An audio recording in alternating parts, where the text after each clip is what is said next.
অন্য ভাইয়ের দোষ যে ব্যক্তি গোপন রাখে, আল্লাহ তাআলা ওই ব্যক্তির দোষের উপরে পর্দা ফেলে দেয়। অন্য এক ভাইয়ের রাস্তা যে সহজ করে দেয়, আল্লাহ তাআলা তার চলার রাস্তাটাকেও সহজ করে দেন।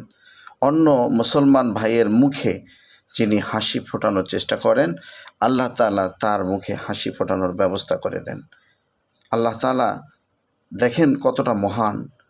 বান্দা আরেক বান্দার উপরে যতটা ইহসান করবে, আল্লাহ তাআলা তার বান্দার উপরে তার চাইতে অনেক অনেক বেশি ইহসান করবে।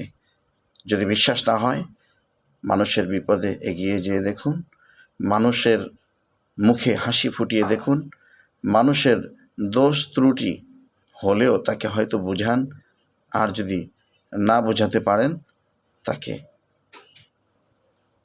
ইগনোর করার চেষ্টা করুন, কিন্তু তার দোষ কখনো অন্য কারো কাছে বলে বেড়াবেন না। যদি এই কাজটি করতে পারেন, আমার রব আপনাকে হেফাজত করবেনই করবেন ইনশাআল্লাহ।